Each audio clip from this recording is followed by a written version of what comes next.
educational assistance, drug and alcohol treatment, etc., establishing one single point of contact to easily access those services, identifying a case manager, doing follow-up and tracking. The goal was and has been to help the group members leave the street scene and, you've heard over and over again, quote unquote, turn their lives around.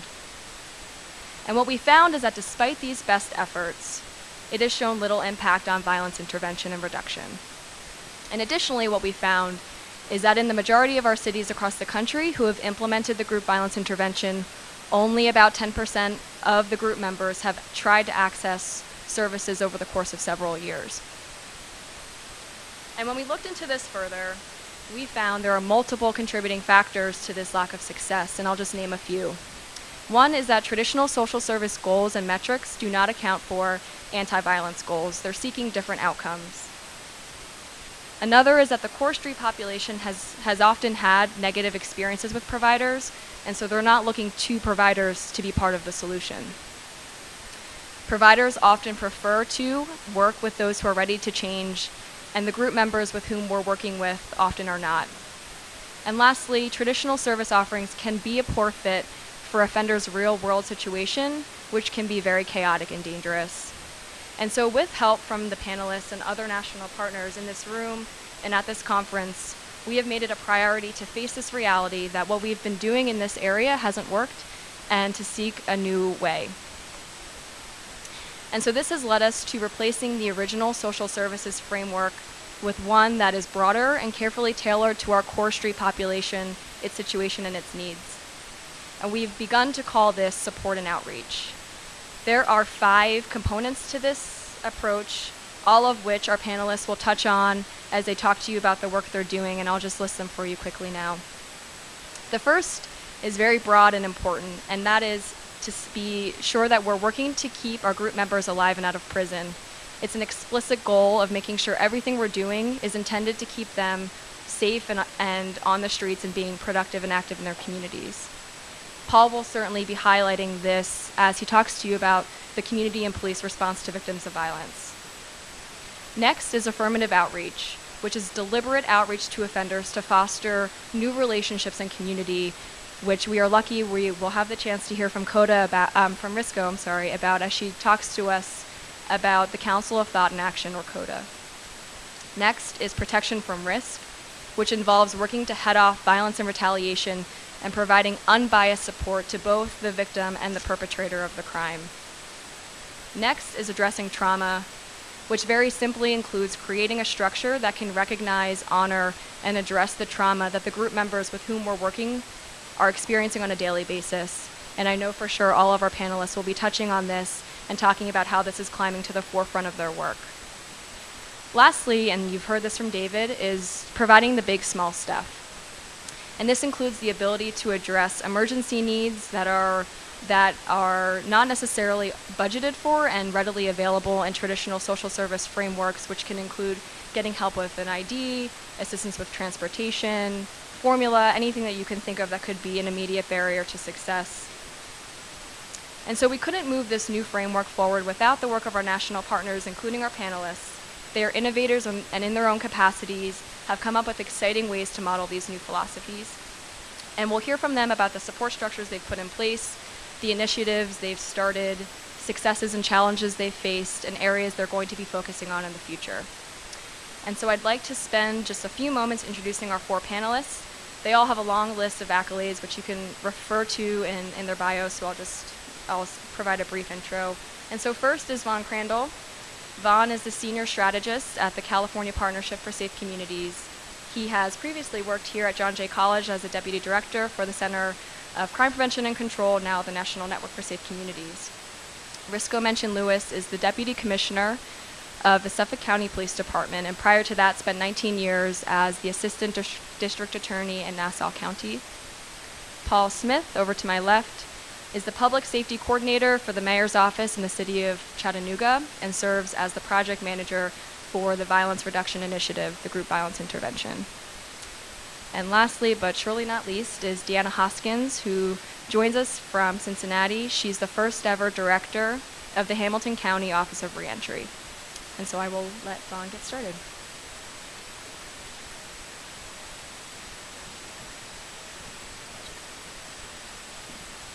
Good afternoon. Thanks, Meaghan. So just really appreciate the opportunity to be here. I'm going to talk a bit about the evolving outreach and support approach in two Bay Area cities, Stockton and Oakland. And I want to do a bit of framing on where that comes from. But before I do that, I just want to take the chance to give a personal thanks to David since he's here. I've been just really enjoyed the last day and a half, and it's amazing to see how the network has grown. And if it wasn't for you, I wouldn't have got the chance to do this work. So I appreciate you, and I appreciate the community that we're both a part of. So thanks, David.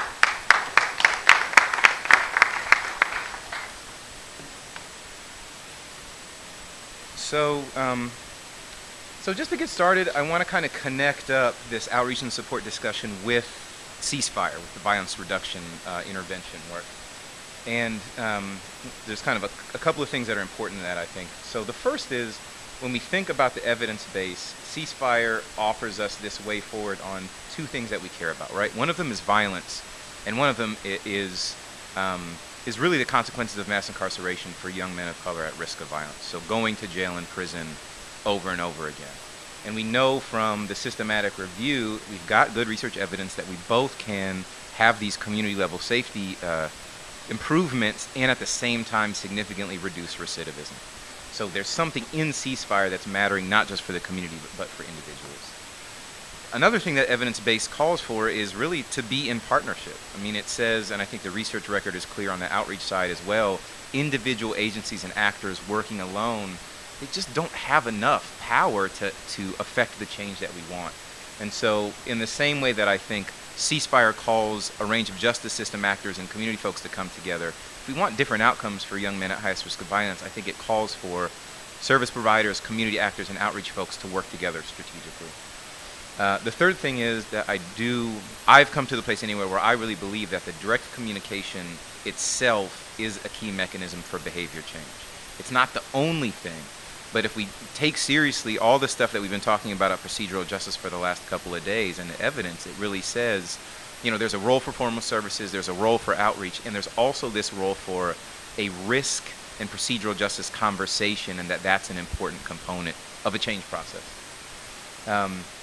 And I think it's important to keep in mind for cities that are resource limited and have a bunch of competing priorities that doing service work in this way, help and support work in this way with people at highest risk of violence, it's not only the right thing to do, but it's the way that you have a public safety benefit for your scarce sort of service and support dollars.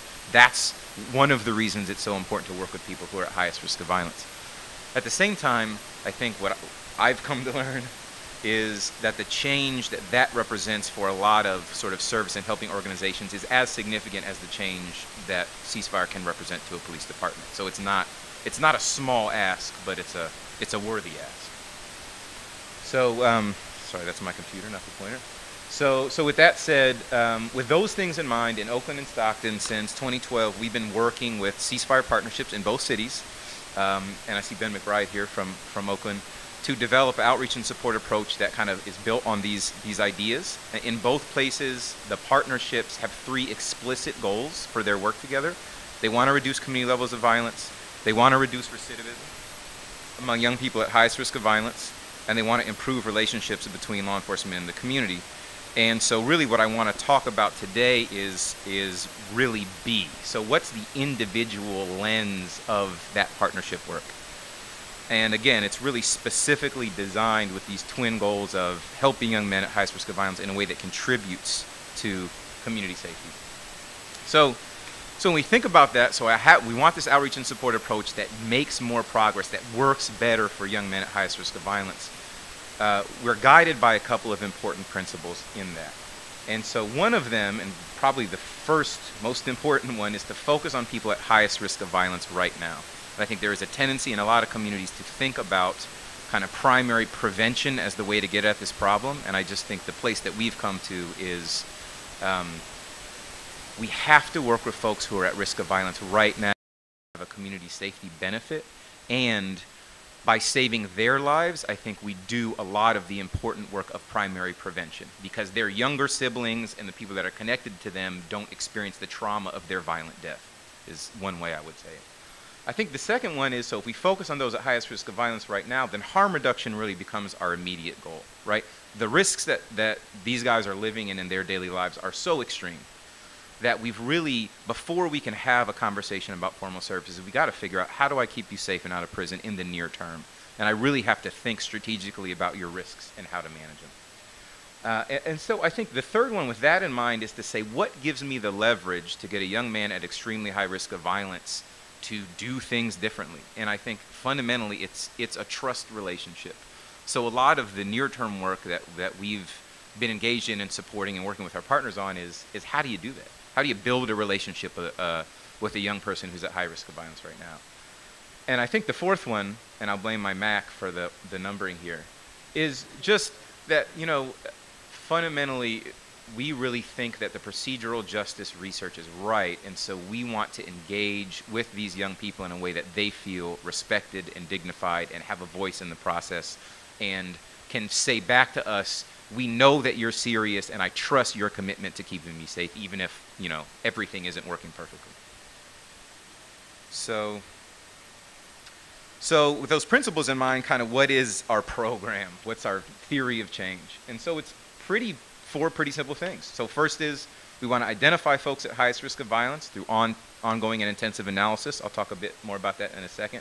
We want to engage them through respectful direct communication. It's kind of ceasefire style based in procedural justice values by an alliance of community partners and justice system leaders. We want to reduce their immediate risk, and then we want to build a long-term relationship and the communities of support that can help them move to lives of dignity over time. So I want to talk for a second about why it's important to use data to guide this work. And so first I'll say, so how do we do that? So the first way we do that foundationally is a problem analysis, and I think many of you may be familiar with that, but that's just saying, look, if I want to affect violence in a community, I got to understand what violence is about in this particular city, and so I need to analyze it. And so I won't go into too much detail, but for example, that means looking at a large number of homicides over a significant period of time, a year, a couple of years, depending on the volume, and working with folks, line officers, people in homicide, outreach workers, depending on the context, to say, just help us understand what's happening, right? Why are people getting shot and killed in this city? What do you know about the people who are shooting and being shot? And help us understand the patterns and the drivers. And that, I think, gives you a foundation to the points David and other folks have made to say, okay, it's, you know, 0.25% of the population in the city is connected to most of the violence. But then within that quarter of a population, what's happening? Like, why? Because the why is what, in a sense, gives us the understanding to begin to build a strategy. So a problem analysis gives you the foundation. A regular shooting review is really important to keep it fresh, and ideally that's happening on both the police department and outreach sides. That is happening in both Oakland and Stockton, although in Stockton they're a little bit more coordinated than in Oakland. And the importance there is just violence is very fluid. What was driving violence and who was at super high risk 3-6 months ago, a year, are not generally going to be the same people who are at risk right now. And so having a regular mechanism to understand how the risk is changing over time is key to having impact. It's just making sure that I'm investing my time and energy where the risk is greatest. So those are foundational. We're doing social network analysis in Stockton and working on it in Oakland, but again, just as another tool. Within these networks, where can we focus the most? How is risk concentrated? And then we also are starting to move into some risk reduction work in local jail and prison. So why bother with this, right? So what's the payoff of investing this much time and energy in analysis? So I think the first one is just, it really does bring focus.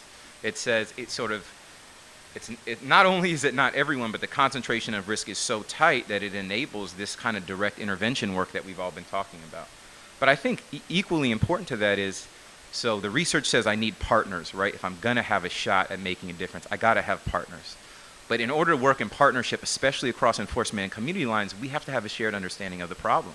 And there are stories that we tell in both enforcement and community circles about what the violence is about that are understandable, but they're often wrong, right? And so, you know, David schooled me on this when I was first starting and said, you know, you go from city to city, and the story that people will tell each other is the violence, the shooters are getting younger and younger all the time. right? And you have these spate of shootings and say, well, we couldn't do anything about these, they're random, right? And then when you unpack them and you really look at the data and say, well, in Oakland, the average age of a homicide victim and suspect is 29. That's average, right? And in Stockton, it's slightly younger than that, but it's like 27. So, and I think less than 10% of shooters and victims are actually legal juveniles. So if I'm investing in junior high school outreach, right, or I'm relying on school officers to give me a shot at that problem, I'm not touching the right people. So having the analysis guides you to the right place, but it also says, hey, I need service partners with the capacity to work with young men in their late 20s who have 10 prior arrests, are active in a gang, and have already been shot. Not a junior high school kid who may be truant, but is not at risk of getting shot or shooting anybody right now. So, it gets you focused in the right place. It can bring the right partners to the table for the right reasons, and then it really helps you guide a strategy. And I think, because violence is fluid, for example, in Stockton, you have risk concentrated in kind of multi-generational Latino gangs. You have it concentrated in sort of loose-knit African-American groups, some of which sell drugs, and then you have a Southeast Asian population that is quiet for a long time and then all of a sudden will flash and will get really violent. And so that happened earlier this year. In January, we had a spate of 8 or 9 shootings amongst some Cambodian groups in the north side of the city. And so, we needed to be able to respond to that. And so because we had this real-time shooting reviews, you can say, okay, this is who it is in the Cambodian community who's at risk. These are the folks in that community that we can reach out to. These are the moms we know that are connected to those guys.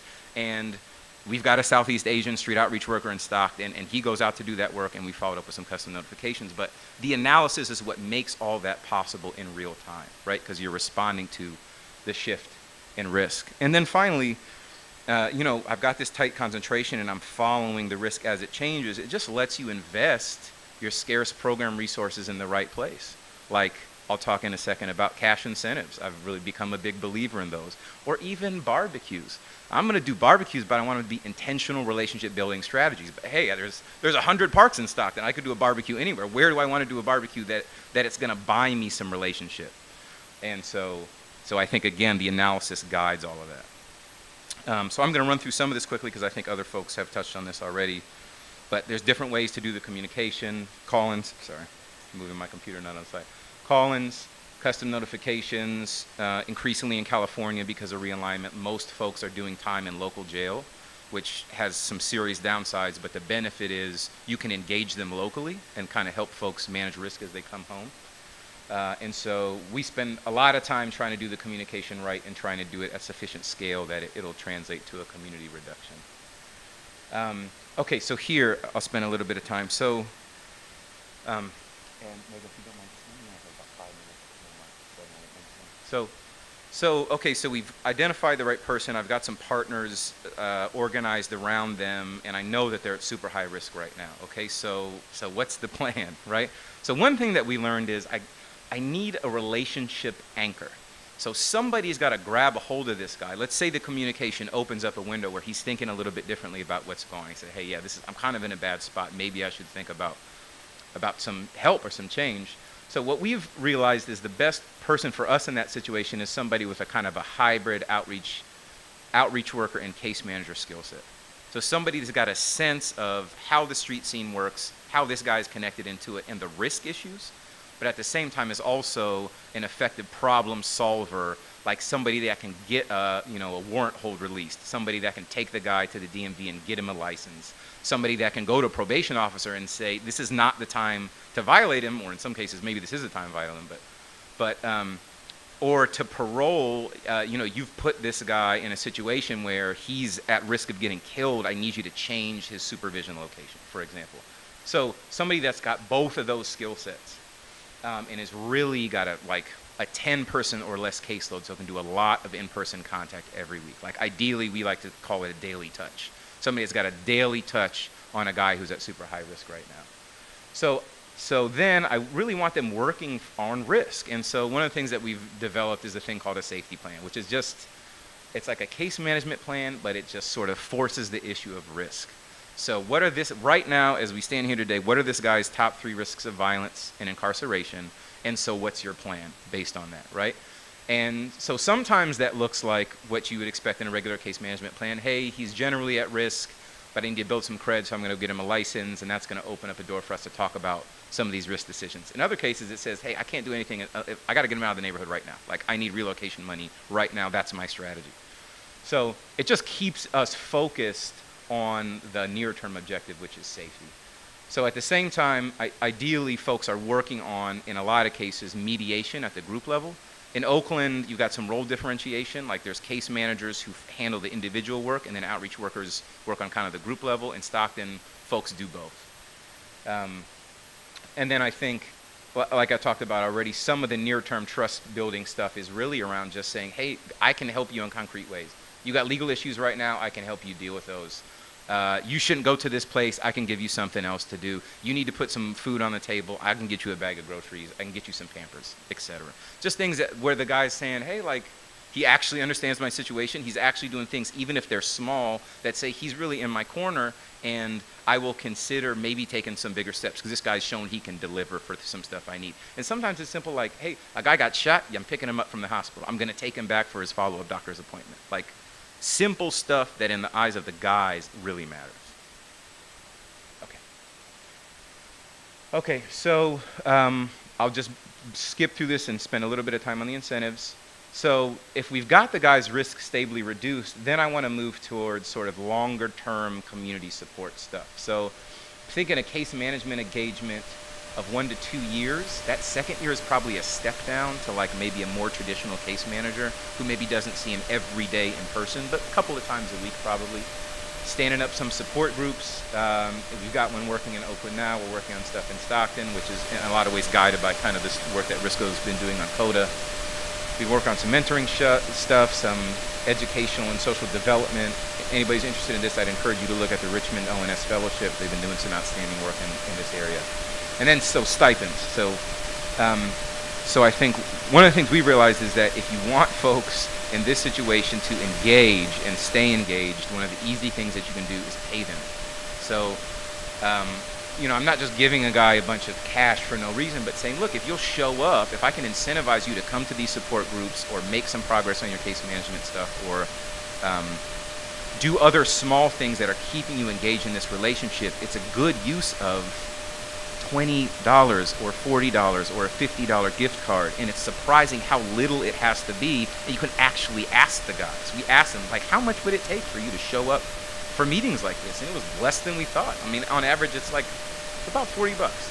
You get a guy to show up for a couple of hours to do some real work around these issues, it's not that much. So just a couple of things, because I'm going to shut this down for the other panelists. So a couple of tools that we've developed to just try to keep this stuff on track. So you got your shooting reviews around analysis. You got your safety plans that keep folks focused on these issues of harm reduction. Case conferences are a great way, we've realized, to get all your partners on the same page. So I've got a guy held by an outreach case manager. I got a larger array of formal providers, though. I got job training folks. I got CBT folks. You know, I've got community actors. I want a way to talk to them on a regular basis about how this guy's doing, so we can get him what he needs, but also if we need to, we can do an intervention. So those have worked really well for us. And we're still working, but it made some good progress. Like, you need some good performance measures, but to, I think, Meaghan's point, both around harm reduction, but also just, are we keeping him engaged? Like, do we still have an active relationship where we feel like we can say, this guy he's with us? So I think just to give folks a visual, in Oakland, this is sort of how it works. You know, you sort of come in, go through a communication, you get an immediate follow-up, develop a case plan, and then wrap in a bunch of other support stuff. Faith leaders, mentoring center groups, the street outreach folks, etc. So you guys sort of have a sense of the flow. So with that, I will end. The only other thing I would say is, if folks want to talk about it, I think there are some interesting things to think about in terms of how you move towards institutionalization. And there's been some tax measure stuff that we've used to fund this over the long term. So if we want to come back to that in Q&A, I'm happy to do that. Thank you.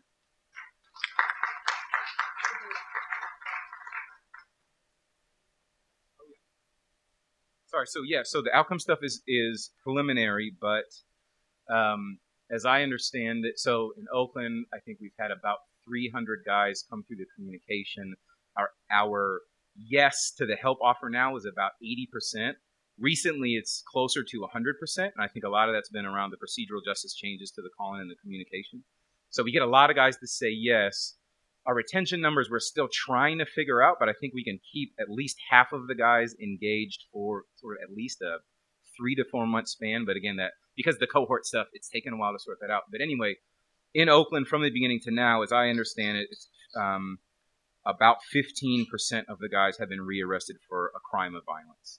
And so, again, we need a control group and an evaluation to say exactly what that means. But based on the problem analysis, which was 10 priors, 7 prior felonies, 4 prior violent felonies per person, I think that's probably pretty good in some impact. Stockton, I think, is similar, but for a variety of reasons, the data system we're still cleaning up. But I think the outcomes are going to be similar.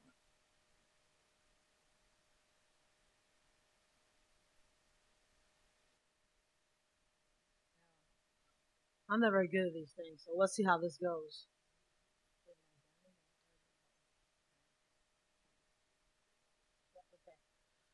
Hello, everyone. I'd like to first tell you how CODA got started. CODA got started because in 2008, Nassau County DA's office did a ceasefire. And after the ceasefire, the first one we did, I think, they had traditional service providers. They handed out pamphlets, and actually nobody, not one person, followed up on services out of 24 guys. And then I was at those meetings, and I said, we could do this better. And so I said, why don't we have a day 2 meeting with the guys where we invite them back to a meeting? And we actually did this with drug market intervention also. And we found the day 2 for us, everyone showed, well, for the ceasefire, everybody showed because they were mandated for probation and parole. But we started meeting with them every month for about 6-7 months. One of the people here, Donna Raphael, in the back there, was there. And when I asked them after 6 months in, how could we make these meetings better? And these gang members from all over Nassau County, from different gangs, said, can we meet more often? And that was a mind blower for me, because I'm like, you're mandated to probation once a month. We're staying for 2.5, 3 hours, and you want to meet more often. And so, when we did the drug market intervention in 2000, and I don't know, a number of years later, I thought that I wanted to do a day 1. I called it actually day 1 after the drug market intervention call-in. I said we're going to do a day 1 where we invite everybody back, and all 13 showed. And then we met with them every day, and then when they got jobs, we met with them once a week, twice a week rather. But what I found was they would bring friends. So we'd be in the room, and all of a sudden there are 13 originals, 1 dropped out, and then it went to 15 and 18, and the most people we ever had in a room, these weekly, was 45 people. And these are offenders, people with criminal records, felonies, shooters, all sorts of stuff. And I was like, this is incredible that they're all coming. And now we didn't really have any services at that time. All I had was a conversation about life, change, marriage, children, community, whatever they wanted to talk about that day. In the beginning, I have to admit, I wasn't very good at it because I actually had a whiteboard and I was lecturing, and then people stopped showing up. So I put away the whiteboard and lecturing, and I started just talking. So that's how CODA got started, all right? In the time that we did CODA, we did stats in Nassau County. 3 years, I had a 69% recidivism rate for the ones who came to 3 or more meetings, and 69 employment rate for those who came to 3 or more meetings, and they went to the job developer. And the other thing we saw was a 10% recidivism rate for the ones who came to 3 or more meetings. Believe me, all that empirical data, yada, yada, yada, I don't know anything about that. All I know is I ran the NICIDs and they weren't getting arrested. That's what I know. All right, so here we go. One of the things now it's coming out of the Suffolk County Police Department. We run the CODA of the Suffolk County Police Department. And we've also, prior to this, developed resource centers and youth centers in our most troubled communities. And so the CODAs in Suffolk County are going to be out of the resource centers, which Department of Labor, Department of Social Service are also now going to be housed in the resource centers. So that's the surrounding work, right?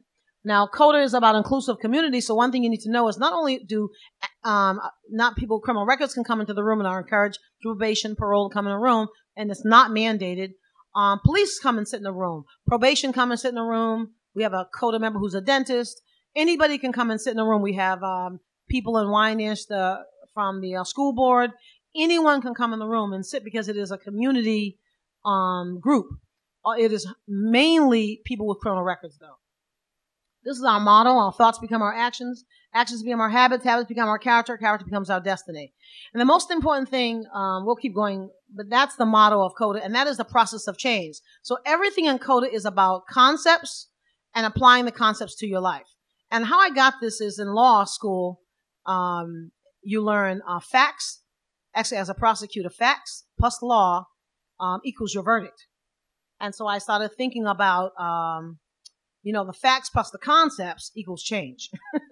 And so I would just apply concepts constantly so they can apply them to their lives. And I was seeing change when I had a drumbeat of concepts. And the idea behind this is in predominantly black communities in particular, because that's what I designed CODA for, is African American males. The most visible groups are offenders.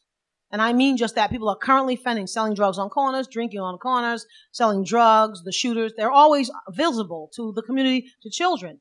And once we find, all of us, when we transition people, they become invisible. They get jobs. They stop hanging on a corner. Good people aren't visible. And so CODA, the idea behind CODA is how do we, one, get these guys that we help transform to be a part of the inclusive community, right? And then, how do we get them visible so that others can see that this a better way of living your life?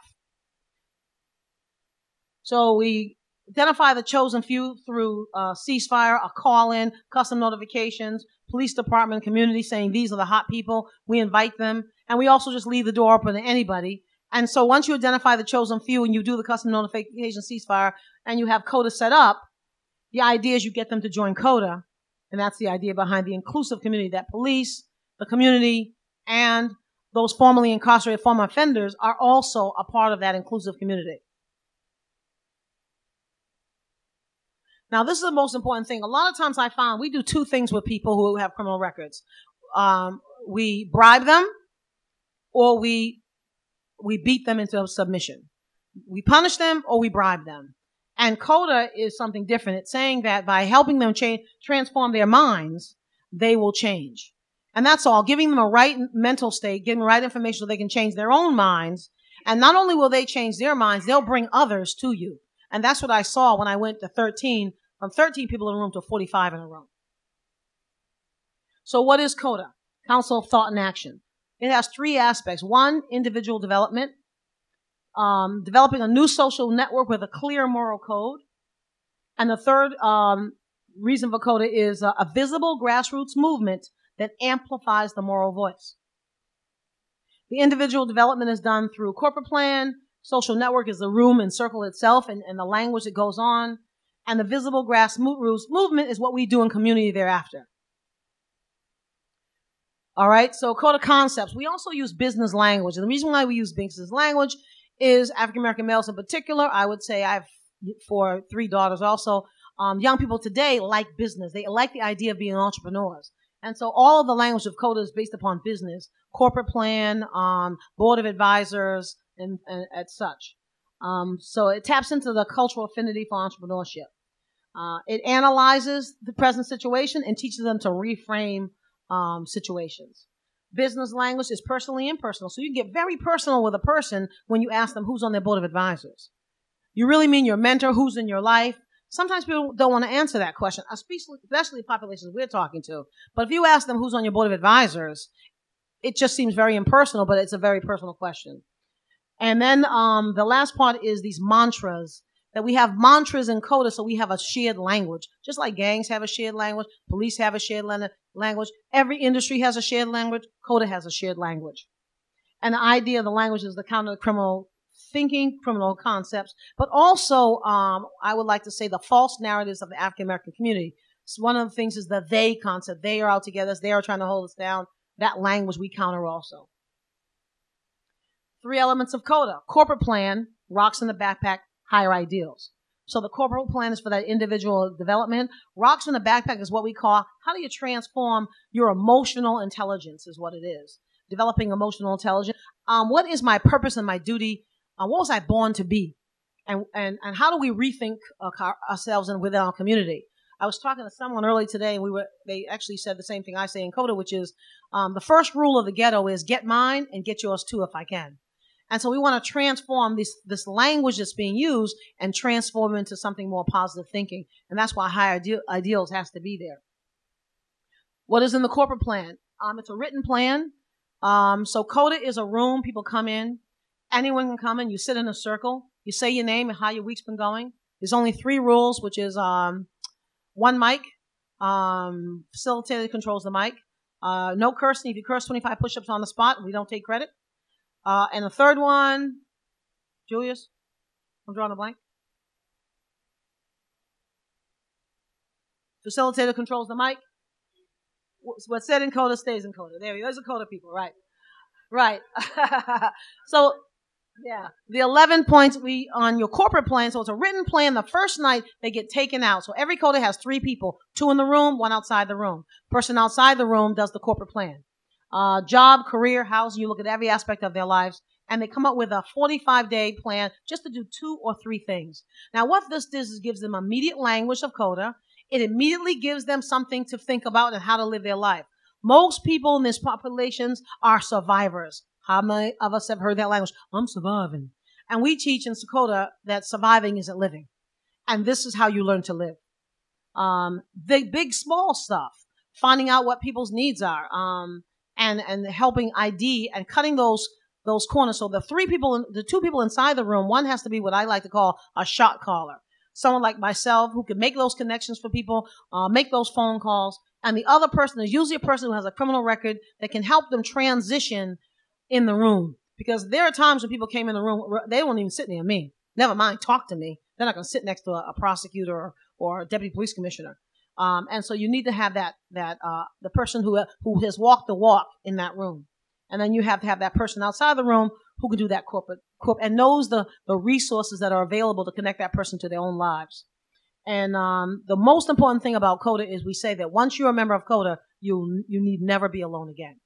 And we mean that. I'm a member. Every member is the same. As a police officer, a member, dentist is a member. You know, if a CODA member says he needs his teeth fixed, I'm calling a CODA member who's a dentist and say, look, I need some help here. So every CODA member knows we're here to help each other. Corporate plan. Some of the things, accomplishments of the corporate plan. Construction trade is a trade we connect people with through training programs, through pre-apprentice classes. And you can easily get people on construction sites because that you don't care if you have a record if you do that. You can be in unions and all that. And another important thing about CODA is, the most important thing is thinking of people not as needing resources, but as being resources. When we think about reentry and all this, we always think people need resources. We never think that they are a resource. So helping to develop them into the resource they were born to become is what CODA is all about. So some people might the corporate plan might be to do construction. So we have people who are electricians and plumbers and operating engineers, and these are some of the CODA members. Interesting, the young man in the middle of the page and on the right was shot in the hospital when I first met him. And he had gone to school but had to drop out because he got arrested for being an electrician. You know, and just going to the school and saying to them, let him back in. And when I looked at his records, he was an A student. But he had given up for 5 years thinking he couldn't get back in. And he just needed somebody to go and say, you can get back in. You didn't know you could get back in? That's the big, small stuff, right? Drug and alcohol counselors. We do a lot of training with drug and alcohol counseling. We have some CODA members, some 20 KSAC trained people. You know, that's a part of their corporate plan. They wanted to help others, so I want to get them trained. We also, some of the things we did with probation and parole, had a trainer for, what is it called? Motivational interviewing. So I asked probation, parole, hey, will you take some CODA members? Can they get in your class? And that's another thing is you don't have to have everything of the resource available. Think outside the box. If any organization in your agency network is having a trainer, get some of your people in the trainer. We have CODA members who have published authors. They wrote their own books if that's what they wanted to do. So we have actually three published authors right now. We have CODA members who have got their bachelors, and now they have their masters. Some of the language of CODA is rocks in the backpack, right? So rocks in the backpack, we have a corporate plan, which you just saw. You do a 45-day plan for your life, and then you plan out where you want to be. And that teaches immediate, short-term, long-term planning, right? Then we do rocks in the backpack, which is emotional intelligence. How do I look at myself and see what we call our imposter first level? And that is that person that appears when you are emotionally challenged. That is, what is the body language of my imposter? When you've been on the street a long time, you don't realize you stand and talk to people sideways, but people who are interviewing for a job and stuff, they don't notice that you're standing sideways either. They just know that they don't feel comfortable around you. It's like I told a guy one time, a pastor brought him to me and said, he can't get a job. I said to the guy, because you look like a great white shark. Nobody's hiring a great white shark. You look like you're a predator. You look like you're going to eat somebody. You're aggressive. You're standing to the side. You're staring at people. He had to get rid of his imposter before he can even interview. So we're sending people on jobs and stuff. We're not even teaching them about their imposter. Remember, when they're emotionally challenged, they revert to the imposter. When I go for an interview, I'm emotionally challenged. And so making them understand what their imposter looks like and having them look at that imposter is a very important thing. And also having the language of the imposter. So we don't have to argue with one another, because we can say, you know what? I'm not going to let my imposter talk to your imposter right now. Right? Okay. Another thing we look at is false narratives. Social or communal false narratives, such as the they concepts. They don't trust us. They're out to get us. And so we look at a concept we use in CODA is, you were born for a good purpose, and the universe is always conspiring for your success. So this language washes away those false narratives that they are out to get us. Replacing false narratives. So counter the false narratives in CODA, right? Reframe mantras. Obstacles make us faster, stronger, wiser, because obstacles, African Americans know, are designed by white people just to destroy us and keep us down. So you got to reframe that language to obstacles make us faster, stronger, wiser. I have to hustle to survive. We change it to surviving is not living. And these are the mantras you're hearing all the time because you've been brainwashed all your life to think a certain way about your possibilities. Those facial expressions, what you're seeing is hopelessness, and we're transforming that with these concepts. Conspiracy theory. They're out to get us. Oh, I already went over that. You're born for a good purpose, right? You also notice in CODA we have police, probation, parole in the room. And the reason why is because they're citizens. We're all citizens together, working together. We have our obstacles, we have our imposters, and we talk all the same in the room about our goals together so we can see ourselves as one. And we work together in the next phase of what we're about to talk to you about, which is higher ideals. You first, in CODA, you identify your own personal ideals. What do you want to achieve personally? Who do you want to be? How are you going to define yourself and your own character? And then how are you going to exercise that into community? All right? And the one thing we say is, and a lot of times with criminality or violence, it's based upon he disrespected me or he did this to me. And in CODA, we say what he says says who he is, and what you do says who you are. And one of the concepts we teach is don't jump. Just because someone's flitting around you acting all foolish, don't jump. Don't shoot somebody because you think they're going to shoot you. Don't jump. Visible grassroots movement. So we do community service projects. You notice we have CODA members and police working together, right? Fall Festival, big community event. We're visible now. We're a visible entity. All right. And so that's what the most important thing I think that we need to realize in all this is we have to reframe our own selves. We think of them as we have to do for them. We have to give them, offer help. That's true, but they can help themselves. They're pretty resourceful people. They've been resourceful. They've been surviving. Now let's teach them how to live. And first, we've got to realize that they're capable of doing so. And so that's one thing, is reframe yourself if you want to help reframe them. And that is CODA. Thank you.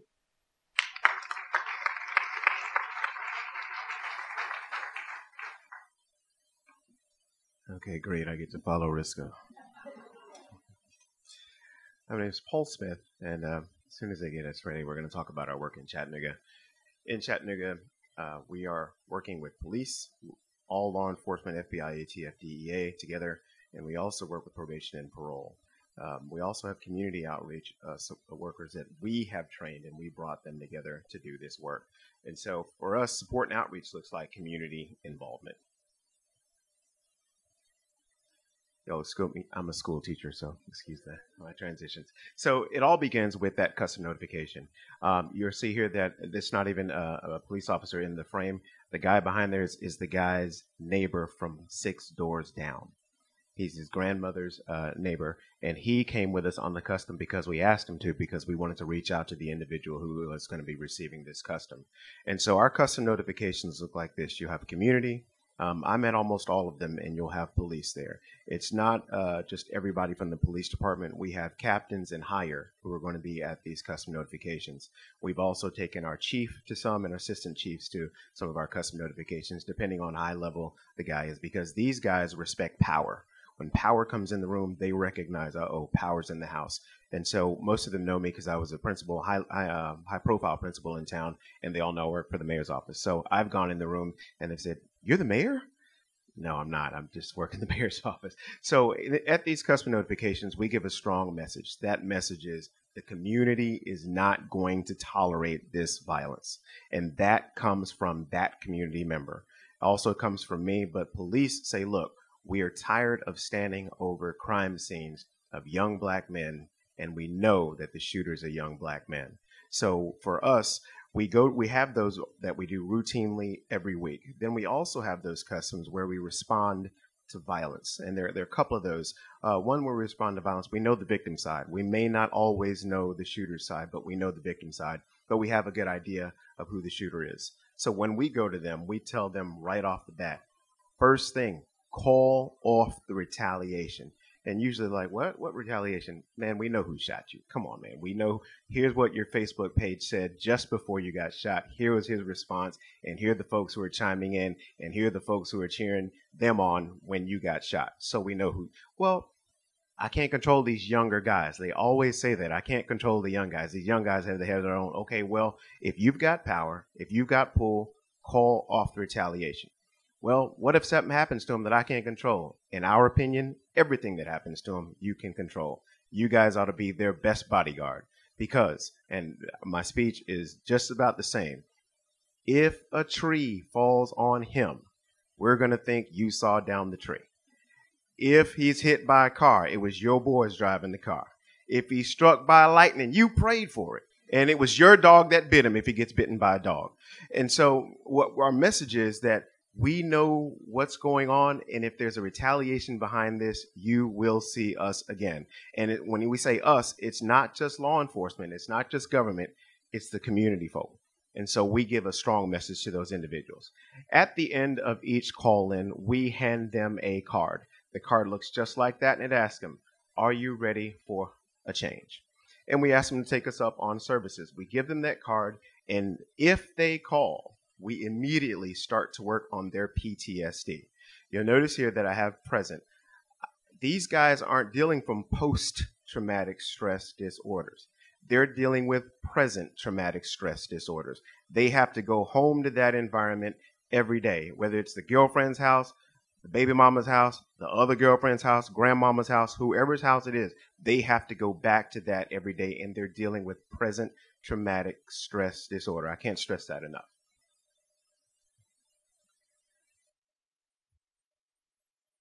For us, outreach is also reach in. Back up here. We go to homes, schools, hospitals, police stations, and yes, even the jail. Back in 2012, on Market Street, and he was shooting at another gang member in broad daylight during a huge block party. While he was shooting, police caught sight of him. Todd Royvell had him in his sights and almost shot him, but someone moved into that frame. Foot chase ensued. They caught the other guy who was shooting back at him. Made it to the news because in that community, people knew who he was. A few months later, his mom died while he was in jail. His mom was killed by her boyfriend. We went to brothers and sister and told them, look, no retaliations. Do not have a retaliation against And they all told us, look, you need to be talking to. We went to his jail cell. I went there as a former student of mine. I went to jail cell and said, you got to call all of this off. Whatever it is that you're going to do, call it off. I know you can pick up that phone and make one phone call. And if you can't touch, then you'll touch people who are part of his group. He said to me, how do I know that y'all are going to catch dude? Because if y'all don't catch him, we're going to catch him. I said, I promise you, man, your community cares about you. He says, the community don't care about nothing about me. I'm a gangster, man. Everybody knows what I do. Everybody saw what I was doing. It was all over TV. I said, all right, your community cares about you. We want to see you safe and alive. And when you get out of jail, we want you to stay out of jail. He asked, what can the community do for me? Fortunately, we had assembled a group of partners in our city.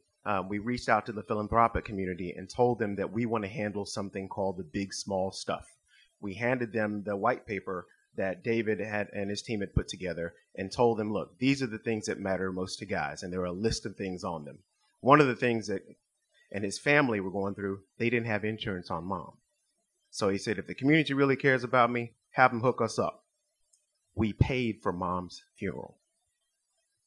Came back to the jail cell, let know what was going on. He said, all right, get me out on furlough. I said, nah, bro, you staying in jail. You're not getting out. We paid for his funeral. For his mom's funeral, excuse me. I attended the funeral. We had officers attend the funeral. Folks from the community attended the funeral. And 2 or 3 people got in that microphone and thanked the community for paying for the mom's funeral. So that was just one of the things that we did. When he got out of jail, he immediately called that number. When he called that number, you'll see here on the, is there a red dot on this? This one? The long red? Okay. Yeah. All right. That's blood. Skyline Pyru blood. He came to our place where we meet, a great location where we have those guys meet in Central City. And he said, Paul Smith came to my jail cell. He gave me this number and I'm calling. I want to sign up for services. What else can you guys do for me? And that's the mentality that they come with. And what we try to do is help them understand that it's not just about what we can do for you. It's what we can help you do for yourself. So he joined our group. About 3 months later, I got an email from Sergeant Steve Campbell saying, hey, I was just in court and I saw the weirdest thing. I saw standing in court as a court advocate for here in the blue. What is who he was shooting against on the street. Those two are now working together to change this. Some of these guys who you see in the picture, we didn't touch them through a custom notification. Brought some, and they are now working together. Did so well that when one of our street outreach workers left to go work at a car dealership, we hired and now works for us. We also hired a psychotherapist. This psychotherapist works with former group members, social worker, and other professionals to lead this work. At the request of the participants, we bring in guests. We have community leaders, business owners, housing authority, and attorneys and educator. Whenever they say we want to talk to somebody, we bring them to the circle. And we try to have the same kind of jovial atmosphere that CODA has, but it's real talk all the time. It's real talk. So some of the things that we do, some of the folks that we have in our spaces, we have a court advocate, we have case conferencing with our court advocates, we have risk and safety plans that we do for them. We try to cover the big, small stuff, but that risk assessment and risk plan, safety planning is huge. Those guys want to know, how can I do what I need to do to stay alive and keep my family safe? We also offer gift cards for certain things that they do, because on the streets, love equals money and money equals love. We also have, we help them with driver's licenses. We help decode the language when they want to go to government offices or whatever office, because they come in talking about, hey, bro, what's up? Oh, this is what I want. And we have to help them say, no, this is not how you talk to the person behind the desk, because the person behind the desk does not understand that, and they're automatically going to be put off. So with that, we have a court advocate, social worker. The psychotherapist has worked wonders for us. That psychotherapist has group sessions, and in the group sessions, they're able to discuss whatever, and what happens in the session stays in the session. And then we'll have guys who say, I want to just talk to the psychotherapist myself. And when they come in there for that individual session, on the report that I get from the psychotherapist, she'll name their name or she'll give the numbers indicating who they are. And she tells me to the person, every last one of those guys breaks down and cries when they're in their one-on-one with her. But she gives them enough time to finish crying, get the red out of their eyes. She gives them the Visine, so when they go outside that door to face their friends, nobody knows they were crying.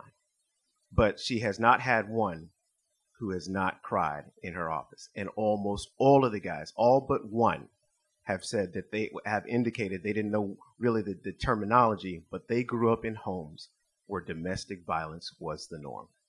Domestic violence was the nexus for each of these guys. All of these guys grew up in violent homes.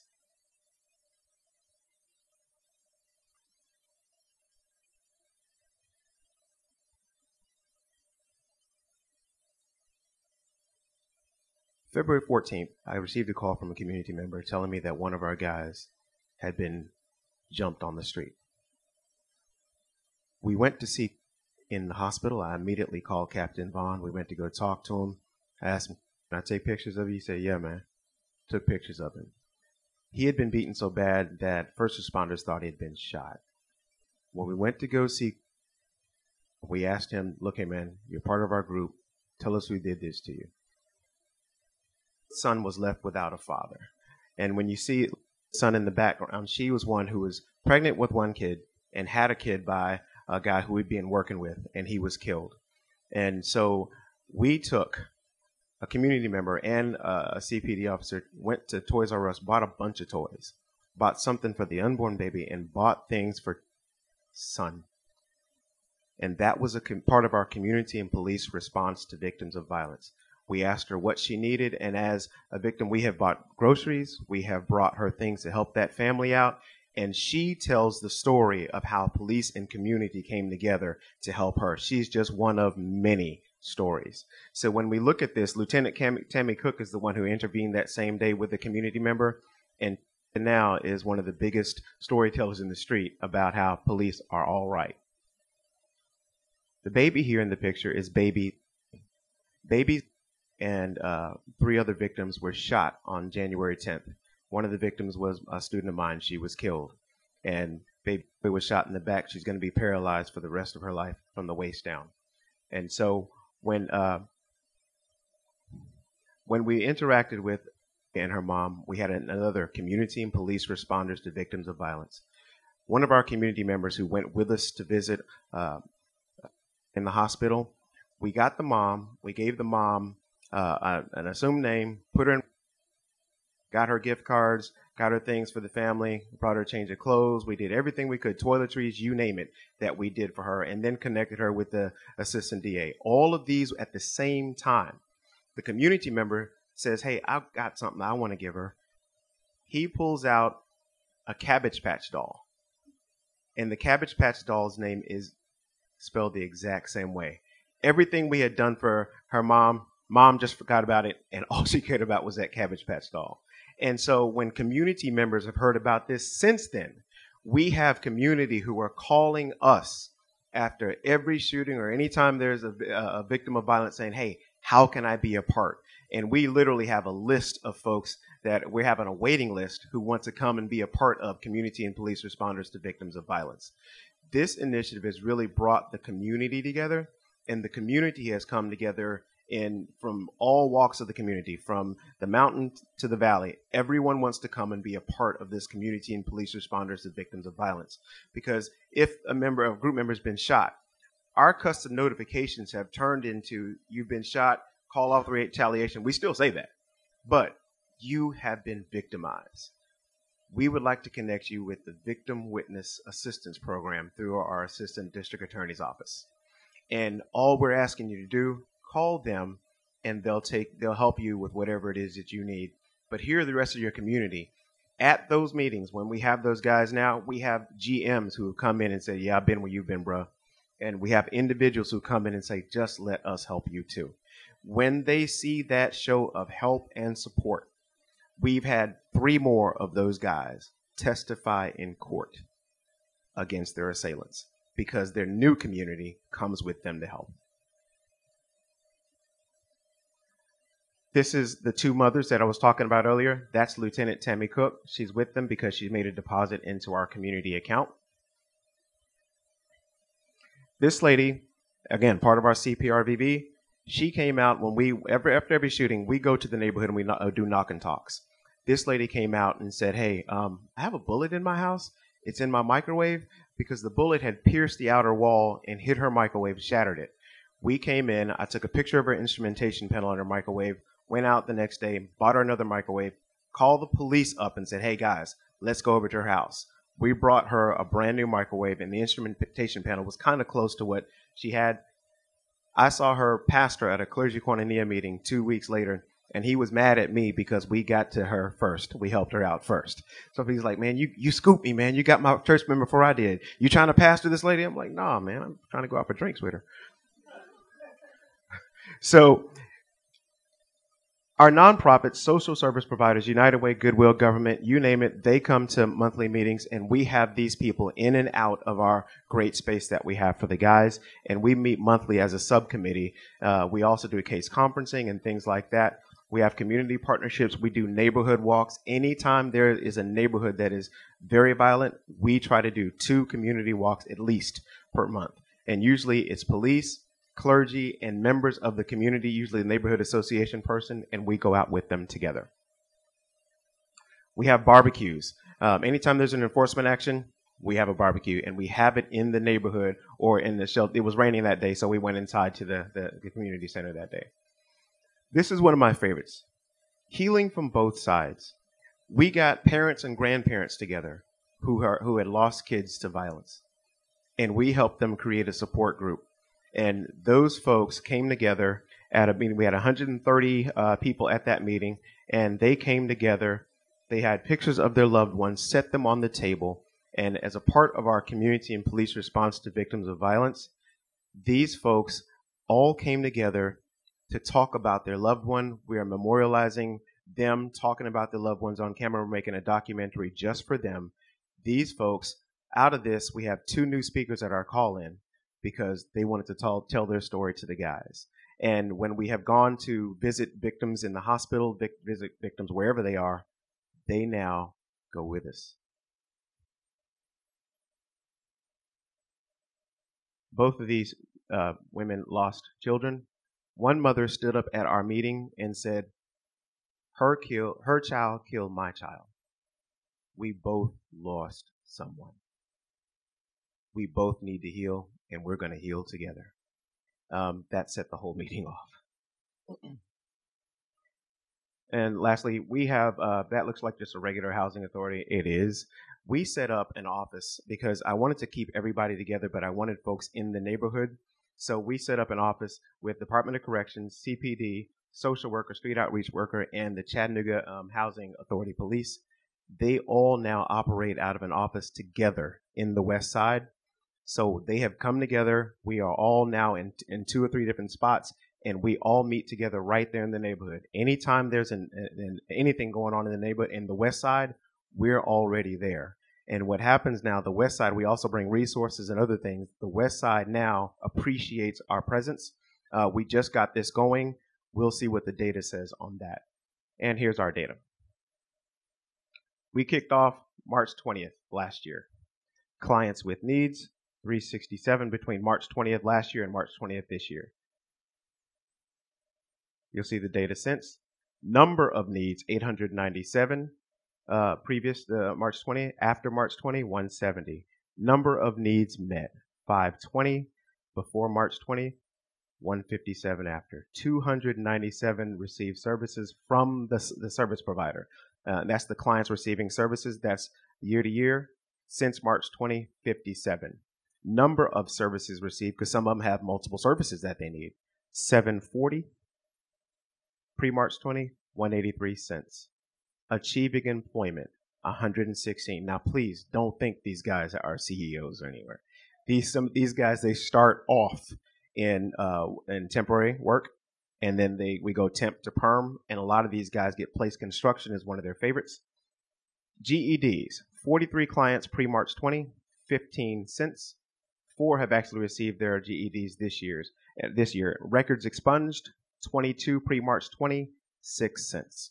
And we have so much more data that we could share with you, but when it comes to employment and things that they say they need, we have gotten driver's license, we've gotten guys back in school, A&D, we've taken gang members to speak with a philanthrope. One of our gang members is in Chattanooga State right now working on a welding degree because we took him to the community foundation and said, hey, this is a special case.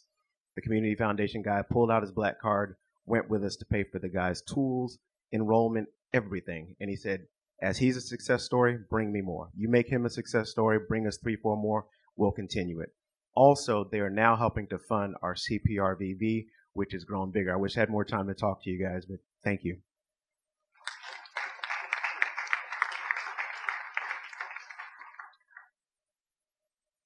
I will be quick since I am in between you and being finished for the day. Deanna Hoskins with the Cincinnati Initiative to Reduce Violence. I just want to give you a quick history, real quick, on the initiative was started in 2007 as following the initiative of the Boston ceasefire, but also as the collaborative agreement. Cincinnati ended up with the collaborative agreement after residents sued the city of Cincinnati after 15 African-American men unarmed were killed. Out of that collaborative came up strategies that we needed to do to address and build community relations and different things of that. But the key message of definitely was the violence must stop. Why serve? Of course, we know it's an evidence-based approach, reducing incarceration, strengthening those relationships between enforcement and communities, helping offenders, but also addressing the racial conflict in our area. Definitely to focus deterrence principles. And this is where they brought me in as the director of reentry. Kind of didn't understand what was going on, but this is what they showed me the day they asked me to join SERVE. 0.5 of the population was committing 73.5% of the violence in our city. Well, we didn't know what do we do for that population. How do we help? How do we engage that population? So I went back to my team, and these were the questions. How do we engage high-risk individuals? How do we build trust with group and gang members? How do we assist them to become willing to work with us? Get them to participate in harm reduction, put down the guns. But how do we get them to move to a pro-social lifestyle, do something different? So some of the things that we had to do, we restructured it to mirror reentry services. What we were doing for the population who had criminal records, returning home from prison, we wanted to do for this population as well. Definitely, this is when it was renamed Outreach and Support. What we knew at a call-in, individuals who come to a call-in already met the big 4 criminogenic risk factors. We knew they had anti-peer association because they were in gangs. We knew their antisocial cognition, the way they thought and their behavior was already there. They already had antisocial personality. So we were already walking into a room of individuals who had been identified with those risk factors. Knowing that these are the lesser of the 4, these are not our issues. So how do we engage them? We had to ask the questions they would answer. They are already coming in very defensive. They didn't want to be there. So we started talking their language. What are the things they fear the most? What are the issues they have? Do they have issues with child support? Is your driver's license suspended? Do you have a reinstatement fee? Do you have minor warrants? The issue, and I got this from Tenny. Tenny would always say this, don't overpromise. Don't overpromise, but overdeliver. But we had to follow up with solutions. But how do we deal with that? Our office had to build the relationships with child support. We had to build the relationship with BMV. We are commissioned to recall warrants in our office without a person ever getting handcuffs on them. And we are actually working with expungement. So when I tell an individual, you have a charge, I can recite you without you ever getting handcuffed. They're like, no way. And we're able to recite and give them a court date because it's a minor warrant. Or their license is suspended for child support. And we're able to modify their child support, get their license active. And if they owe a reinstatement fee, the state of Ohio just put up a plan where if you pay $50 a month, you keep a valid driver's license. The resources are there. They just don't know about it. So we become their way to the resources to get some of those things done. So, but when we do that, we ask them to come into our office to do the paperwork. Now they're willing because they're coming in to address issues they never thought could be addressed. When they get to our office, we do the intake assessment. We address those major issues they identified. Then we start working on the minor ones. But we create a life change plan. Again, participation was expressed when they walked through my door. They became willing when they walked through the door. The life change plan is addressing those goals they identified, and we follow up within 2 to 3. I don't do any appointments. They come in when they want to, and we move to the next plan. We allow them to move at their pace. Because what happens when we're able to recall a warrant, address their child support, they start trusting us to do something that nobody has ever been able to do for them. Although the resources are already in the community, they were not going to call child support and say, hey, I want to figure out how to work this out. They're not going to call the court system and say, I have an open warrant. How do I figure this out? You become that intermediary to build those relationships. Again, part of the participation, we started what we call the OG mentor. We played into the mental capacity of it. It doesn't stand for original gangster. It stands for original gems. And the reason we did OG, because in their mentality, when you say OG, there's a respect level that goes along with it. When we have these older guys, they're not our street workers. They're guys who have been to prison, got out, gotten their life together, possibly retired, want to give back to the community. We train them in cognitive behavior interventions, thinking for change, motivational interviewing, conflict management. They meet weekly. They have support groups. But here's the big one. We adopted this slogan called 513 Alive and Free. I stole Tenny's Alive and Free, and I just put our zip code on it. Our area code. One of the things about young individuals, they like to put things with their area code. It identifies them. It becomes their slogan. So now this 513 Alive and Free is spoken by everyone. When we're in a call-in, the police talk, but they talk about enforcement. So, of course, the tension is in the room. Everybody's defiant. When the mother of another individual who has been a victim talks, they kind of loosen up. But when I talk, I don't talk about what services we have. All I ask individuals, for one, if you're in this room, you're not a secret to what you're doing. 2, give me 90 days to help you change your life. And if after 90 days you don't like what you're getting, all your misery and your call-ins will be gladly refunded. When they start working with us, they count down on the days. This day has been 79 more days. Something got to happen. But we have to give them something to work towards. Not saying in a year, I want you to change your life. I'm just asking you not to shoot for the next 90 days while you work with me and see what happens. We have to slowly walk into this. But when I start talking about harm reduction, the first thing they say is, I need money. So we were able to create transitional employment opportunities. What I do, it allows us to focus on a lesser of the 4 needs, the criminogenic factors. But again, like Risco and Paul said, we're starting to notice the mental health, the PTSD, the present stress traumatic syndrome, because they're going back into that war zone. They're going back into that environment when they leave our office. But some of the things individuals will say, well, we don't have the money to do the program you're talking about, Deanna. We don't have to have the money. We can leverage our existing relationships. As the director of reentry for the county, I have access to county projects. Our county seats at our stadium needed to be replaced for the All-Star game, and I hope you guys are coming. For the All-Star game, we had to replace seats. It was going to cost the county $7 million to contract it out and have those seats open. By working with the Office of Reentry and the Cincinnati Initiative to Reduce Violence to allow our guys to do the work, we saved the county $3.8 million. Now the commissioners are saying, do we have another project? But this thing picked up momentum. I think Kansas picked it up because they're getting ready to redo their stadium. But they were looking, how did you partner with that entity or that program that's going on in your county? What it did, these guys were county employees. They worked part-time. They made $10 an hour. But we worked as transitional employment. So some didn't show up on certain days. They got mad at the supervisor, but we worked through it because the individuals we knew were struggling with work ethics. Out of hiring 76 individuals, to this day, 62 have moved on to full-time employment, making $13 to $14 or more with those other employer relationships we have. I also leverage my relationship with the Chamber of Commerce. We have manufacturing, I'm sure everybody does. As you will find out, manufacturers in your area will say, we can't find employees. And I'm like, well, I got people who can't find employees. So how do we marry the two? How do we help each other with this situation? So now we are working on a transitional employment program in the community through the Chamber of Commerce with employers who keep saying they can't find employees. Also, hospital colleges are your largest employers in your region, and I know people gonna say, but everybody can't get a job there. They can if your HR person knows the EEO rules and the JCO guidelines and regulations around what charges can work at a hospital or at a college. A lot of times we allow people to tell us they have a felony, they can't work there.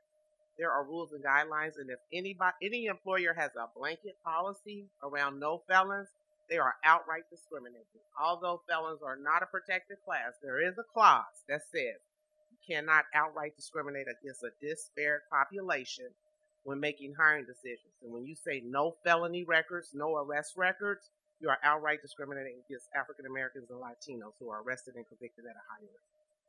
So getting your EEOC organization in your area involved. Our EEOC, she loves to say, yes, we have a right to sue. Pepsi and Family Dollar in our area ended up paying out a lot of money for having that blanket policy. So just working with them on adopting what we call the fair hiring policy starts to open up the doors in your area. So here's some of the evaluation. We took over with the engagement in September 2004. Just getting the correct information at a calling went from 10% to 98%.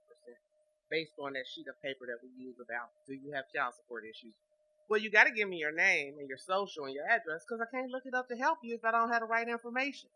So it was kind of a manipulation tool, but if you really want to take care of this, you have to give me the correct. And I've literally had people after the call in stop me at the door and say, give me that paper back. And I'll say, why? It's like, because I gave you wrong information. And they'll correct their information and hand it to us. The engagement visits have definitely went up from 3% of people who were doing follow-ups after a call-in to 85%. We have not ran the results of follow-up from that engagement. But here's another issue I want to bring to your attention. That all sounds good. Cincinnati is at an all-time high in our shootings right now. This is from January 1 to June 17, from 2007, same time every year up until 2015. So everybody's running around, well, what's going on? Serve isn't working. This is our homicide totals. Our homicides are around the same. Of course, we dipped in 2012 and 2008. But what I share is our GMI homicides are down by 12. When normally our GMIs you will see in 2014 was 22 out of 36. Well, here's the next one. Non-fatals and fatals GMI involvement is down by 34.3. So serve is working, something else is going on that we need to take a look at.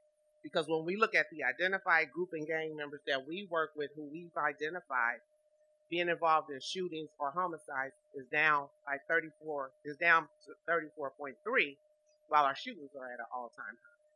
It's not the group and gang, something else is going on. So getting that to say, because a lot of times people will say, well, that initiative is not working. Yes, it is when you dig down into it. People always ask me what's success. If they're alive and if they're free, everything else is a bonus for me. That's just the bottom line. That's what this initiative is to stop the violence and keep them out of jail. Everything else is a bonus. And that's the end of me.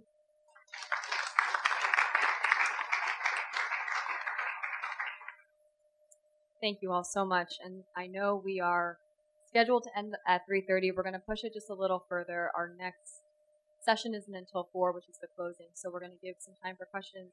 And I'm just going to start with one that might be most appropriate for Paul and Risco, but anybody feel free to jump in. And so most of the panelists talked about the partnership between law enforcement and the community and providers. Risco, of course, you have an interesting perspective being the deputy commissioner for Suffolk County PD, but I'm interested in how you're able to work in that partnership and maintain the necessary autonomy to keep the credibility needed in each of your circles.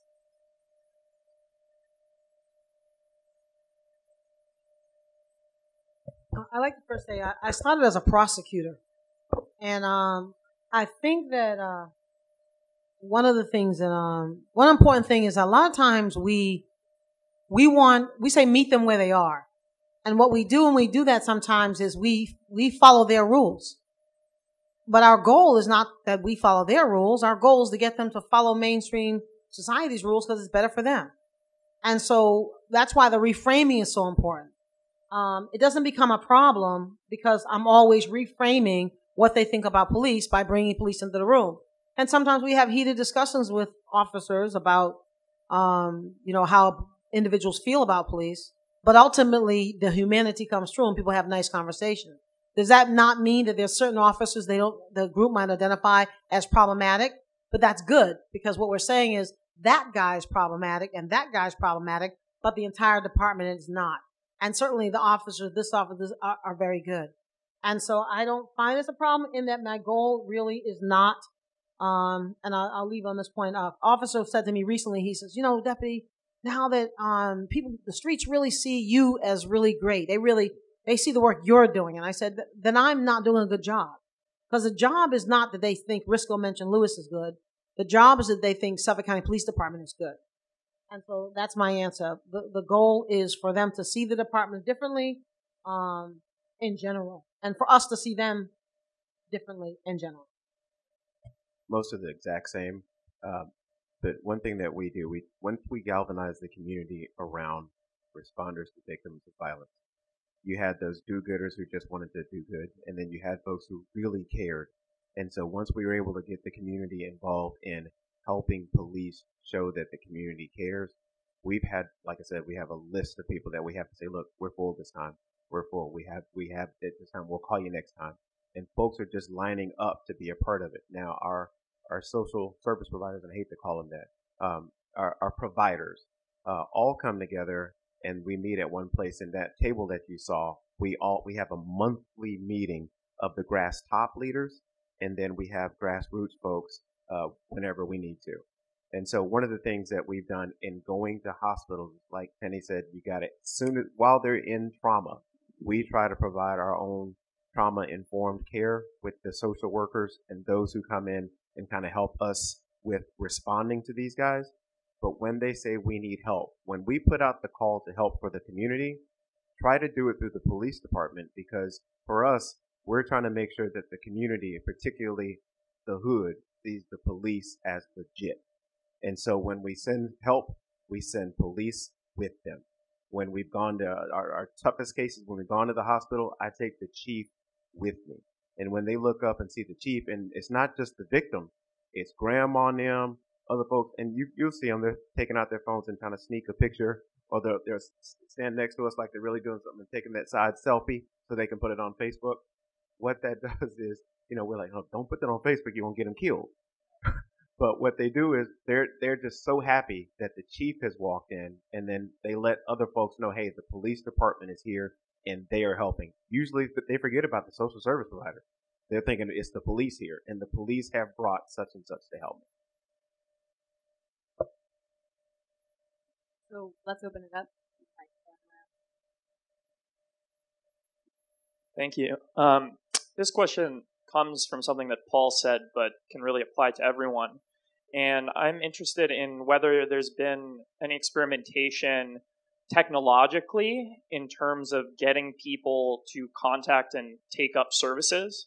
Because I saw that there was, a phone number to call, but particularly when we're talking, about young people, have you had opportunities to implement text messaging services, Facebook messages, things like that in terms of the initial uptake? That number is a cell number. And okay. we get more people who text and they'll say, is this for real? Or they'll text and say, hey, what's up? And then when they get a response, they're shocked. But the most texts that we get initially is, y'all legit. And internet-wise, have you done anything through Facebook or Twitter? Or? No. CODA has a Facebook page, and we also have had since forever a morning text. I've done a morning text, some 200 plus people, and people respond back. I'll just add two things to that. One is on the social media piece. I think it's an aspiration of ours to try to get that integrated into outreach more effectively, because I do think there's a lot of risk information on social media, like the Kevin O'Connor's presentation. Outreach folks would work from that if they decided to, but we're not doing that yet. So, although in LA I know they are. And the other thing is, I think what we found is that if we just rely on the guys to call a number, then we're going to lose some of them that we might otherwise be able to engage with. And so I don't want to put the onus for follow-up on them. I kind of want to push the issue.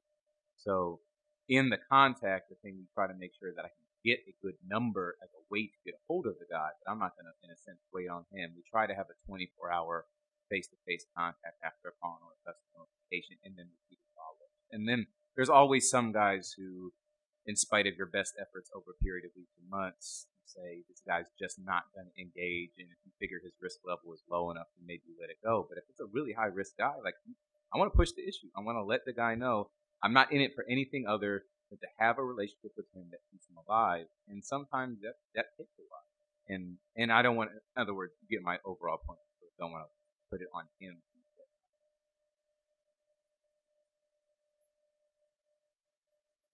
So I have a couple of questions. I'm going to try to ask them really quickly to him. Off of Paul, you mentioned you had 300 and something men that you provide a service to. What was the big number in terms of the pool that you? I guess in Philadelphia we have a list, the infamous list. So what was the pool like for your list? And number two, since you guys are doing the custom notification, which has been more effective for you, to call in or the customer notification in terms of participation from the young men? And for Ms. Deanna, you mentioned getting more accurate information from the call-in.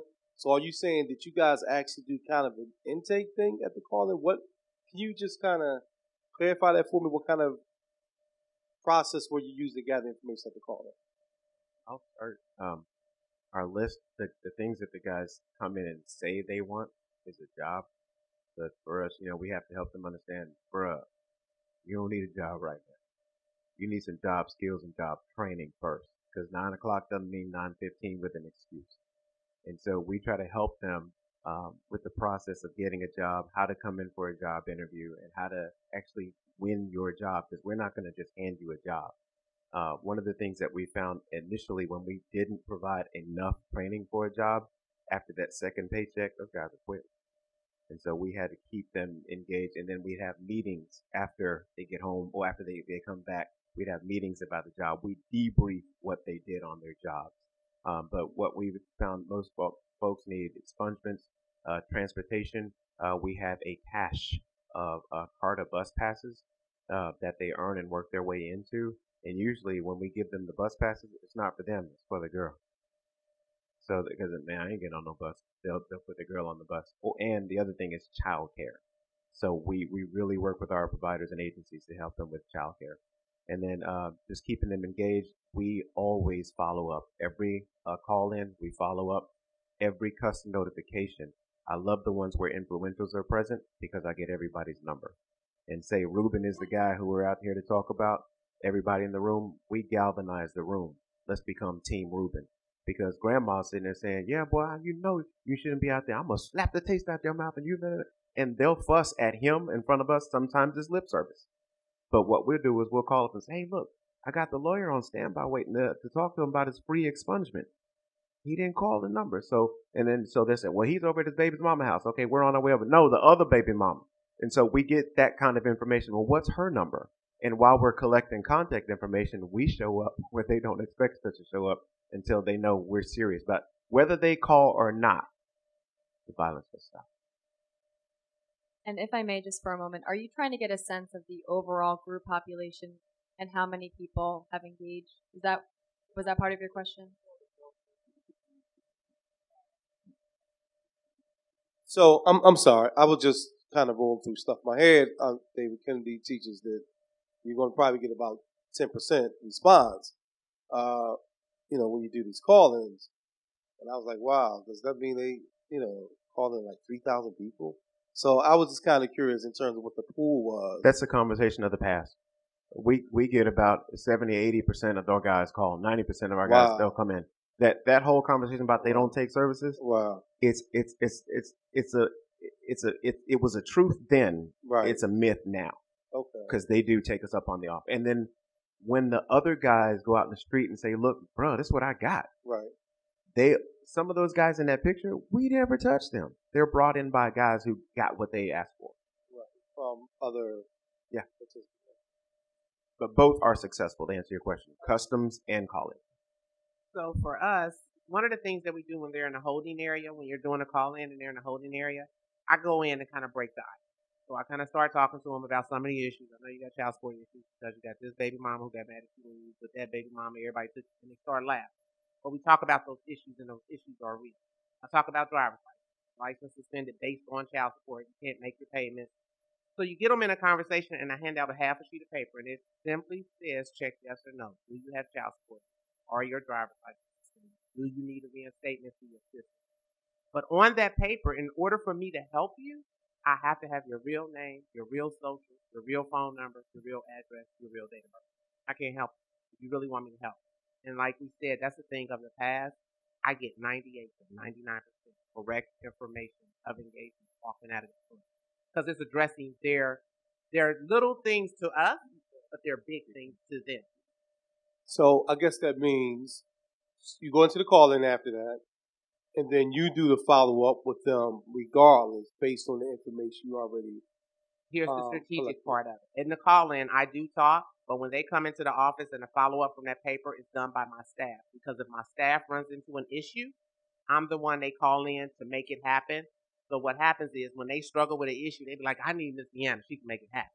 So some of those things are strategic of how we even do it in our office. That if they run into an issue with the sheriff or recalling a warrant, they'll give it to me, and I'll call the sheriff. And me and him will take care of it, make it happen, so that the client doesn't see, oh, that was fake what y'all were saying. So I strategically preserve myself if I need to intervene and make it happen. I think David had it. David has a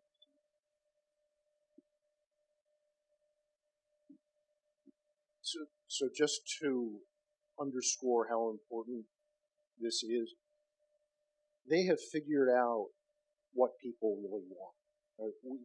What we had been struggling with all these years was we are offering this, nobody wants it. And that's when we were getting 10% take up. You offer them things that are really meaningful to them, then they're in. Right? And this is this huge transition that's happening. So, brilliant. My question is, we would like to be able to say to them, if somebody's trying to hurt you, we will fix it. Have any of you managed to get an understanding or a mechanism out there where people are affirmatively reaching out to intervene in those situations? You're doing customs because you know there's going to be retaliation. Are there moments in which somebody is somehow saying to any of you, he's trying to get me, I want you to get in the middle of this rather than me and my boys having to get in the middle of it? Are you making that happen? That's only happened twice for us, but those are two big wins. And again, it usually comes from the guys in the group. At our group sessions, they'll tell each other, hoping that one of them will tell us, because if they talk to 12, then they're snitching. And we always make it clear, I ain't 12. 12 means police. So I ain't 12. So you telling me you're not snitching, but best believe I'm gonna tell. And what's happened is we've gone to the other side and said, look, understand on Facebook you're beefing. They don't know that we may or may not know that it's on Facebook. But we tell them, look, on Facebook y'all are beefing and your boys are up there talking on Facebook. Stop that mess out. Matter of fact, if anything happens to them, it's on you. And so once they know that we will intervene. Again, it's only happened twice for us, but those are two big wins. For us, it happened when an individual, him and his best friend was murdered by the police. And he was willing to work with the police. And of course, the police have no resources. They put him up in a hotel that I would stay in if I was homeless. But it was only for 2 weeks. He ended up getting jumped, and they stabbed him 14 times, and he survived. When homicide detective brought him to my office, I'm like, you're a homicide. But what we were able to do was leverage our relationships with the Salvation Army in Dayton, Ohio.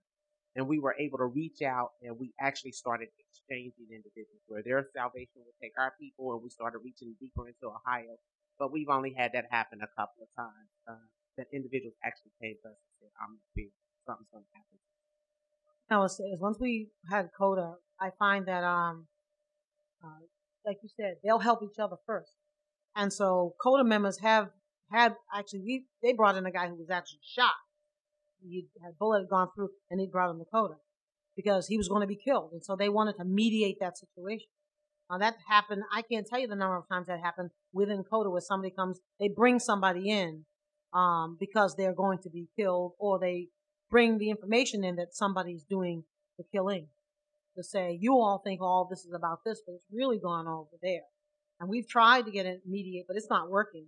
And you all need to pick up him, and him. And so I think once you have that group, regular ongoing group, and they have those higher ideals, they make that transition to, my job is to protect our community. So. We also develop relationships with, like I said, at the customs, we talk to everyone, and we'll text back to folks. Just before we got on the plane and came here, one of the girlfriends of one of our guys sent me a text and said, look out for this black, whatever, here's what it looks like, go get him. I texted, actually forwarded that text to Sergeant Campbell and said, hey, here's what it is. We've had the girlfriends and moms and whatnot, especially, like, if you're going to hit your girl, we're going to get you because she's going to call us and tell us all your business. And so what we've had girls tell on their boyfriends, and then we've had girls who say, look, they trying to shoot my boy, and if they shoot him, that's my money. Here's who to go get, and here's who to go look at. So we do get that. And then we had a young man who was brought to us. We knew he was shot. We went to the hospital, talked to him while he was in the hospital. His girlfriend was there. Let her look, hey, if he doesn't testify against O'Shea, we're going to have some issues.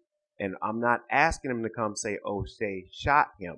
All we're asking him to say is that he was shot. He came in. We had enough evidence of just about everything else that we had on that guy at work. If you go to YouTube and look up Judge Lila Statham in Chattanooga, you'll hear her telling O'Shea, East Lake Courts is not your hood. And if you haven't seen that clip, you can get it from NNSC. We gave it to Meaghan, but he came, testified in court. Judge asked him, he asked him, who shot you? I don't know. Which direction did it come from? I don't know. Where were you shot? Right here and right here and right here. So we tell our guys if they're going to testify, all we need is just, yes, I was shot. The rest of it, let the DA do his job.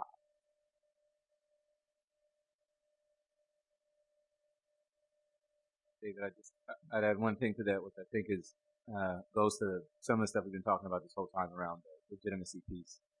So I think there's a difference in Stockton and Oakland, and part of it is structural. And so in Stockton, the outreach workers are city employees, the peacekeepers, and a lot of them have been around for a long time. And there is a kind of very clear role conduit for kind of information and management who at different times has been actually retired police officers, like a manager over the outreach. And so I think in Stockton, you've got a dynamic where a lot of this response to homicide, one of the things they do is work with families around really the importance of engaging in the court process. And to the extent that they're willing, sharing information on what they know so that the police can do their job. They also do mediation on the other side of conflicts, but part of the way that they present it is saying an important ingredient in this is giving the police what you can in order to help them get this person who is a threat to your people off the street. In Oakland, it's a different situation, and I think it's both structural in terms of the outreach work is vested in CBOs. It's not vested in the city. It's vested in a couple of different CBOs. And I also think it's a reflection of the greater distrust between the police and the community there. And I think this is a generalization, but in general, I think outreach workers in Oakland would not independently encourage families to go to police with information that they necessarily have. Okay, so we are out of time. I want to thank the panelists one more time for their great presentation. And everybody is headed down to the first floor for the closing conversation.